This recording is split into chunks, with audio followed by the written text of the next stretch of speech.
ये मात्र वीडियो नहीं बल्कि एक सत्य है। लोग कहते हैं नाम में ही शक्ति होती है, जैसे राधा नाम में, कृष्ण नाम में, राम के नाम में। पर असली सत्य ये है कि नाम में कोई शक्ति नहीं होती। असली शक्ति तो साधक के भीतर होती है, जो है चेतना की शक्ति। वही है असली शक्ति। सच यही है कि नाम में शक्ति का कोई स्रोत नहीं। हम मानव ही ईश्वर के नाम को जीवित करते हैं। हम राधा राधा बोले या कृष्ण कृष्ण बोले या कुर्सी कुर्सी बोले या फिर छत छत बोले, इससे कोई फर्क नहीं पड़ता, क्योंकि दोनों में ऊर्जा तो हमारी ही लग रही है। चाहे राधा बोले या कुर्सी, ऊर्जा तो हमारी ही खर्च हो रही है। हम सब ऊर्जा के स्रोत हैं। हम नाम को जन्म देते हैं, ना कि नाम हमें जन्म देता है। सारी ऊर्जा का स्रोत हमारे भीतर ही समाया हुआ है। हम मानव ही ईश्वर के नाम को जीवित करते हैं। अगर नाम में ऊर्जा होती तो मृत व्यक्ति भी नाम जाप कर पाता, मृत व्यक्ति भी नाम ले सकता, क्योंकि नाम जाप का आधार है चेतना, और हम वही चेतना है। इसलिए नाम जाप तब तक सफल नहीं है जब तक इंसान की चेतना जागृत ना हो। नाम जाप तब सार्थक होता है जब वो हमें साक्षी भाव तक ले जाता है। ईश्वर को हम देख नहीं सकते, किंतु हम उसका अनुभव कर सकते हैं, क्योंकि देखना हमेशा इंद्रियों पर आधारित होता है। आंखें रूप देखती हैं, कान ध्वनि सुनते हैं, लेकिन सत्य यानी परमात्मा इंद्रियों से परे है। सत्य को इंद्रियां पकड़ नहीं पाती, क्योंकि वह भौतिक नहीं है। अनुभव करना भीतर की चेतना का काम है। जब अहंकार गलता है और मन शांत होता है, फिर हम साक्षी भाव में टिकते हैं, फिर सच का अनुभव होता है। नाम जाप और भक्ति करना तभी सार्थक होता है जब हम उसमें प्रेम और समर्पण जोड़ दें, ना कि स्वार्थ। असली भक्ति वही है जब हम परमात्मा को बिना किसी स्वार्थ, बिना किसी अपेक्षा से मात्र शुद्ध प्रेम करते हैं। तब जो प्रेम भीतर से प्रकट होता है वही परमात्मा का अनुभव है।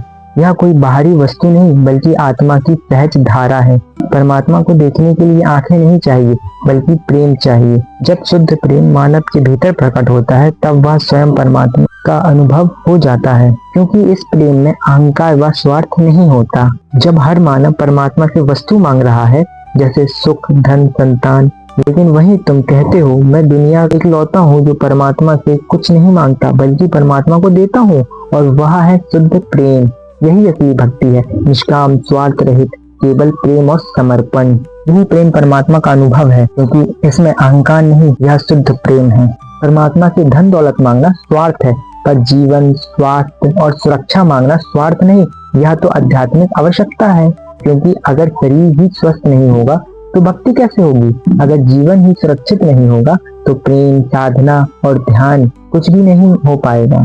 स्वास्थ्य मांगना मतलब अपने अस्तित्व को बचाना, ताकि हम परमात्मा के और करीब जा सकें। इसलिए यह मांग सही है। नाम जप यात्रा है, मंजिल नहीं।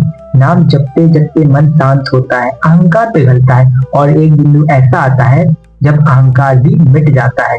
नाम जपते जपते एक समय ऐसा आता है जहाँ नाम भी नहीं बचता, क्योंकि नाम तुम्हें वहां ले जाता है जहाँ सिर्फ शुद्ध प्रेम होता है। नाम मार्ग है, प्रेम मंजिल। नाम जप का असली उद्देश्य नाम में अटकना नहीं, बल्कि नाम के पार जाना है। नाम तो नाव है, किनारा नहीं। चेतना जागती है तो नाव की जरूरत नहीं होती, क्योंकि वो किनारे तक पहुंच चुका है। नाम मंजिल नहीं है, नाम साधन है। क्योंकि अगर नाम मंजिल होता तो संत, बुद्ध, कबीर साहब नाम के पार क्यों जाते? नाम का उद्देश्य है तुम्हें उस जगह ले जाना जहां वहां नाम की जरूरत नहीं बचती, वहां शुद्ध प्रेम होता है। जहां अहंकार नहीं होता, वही शुद्ध प्रेम प्रकट होता है। वही है परमात्मा का अनुभव।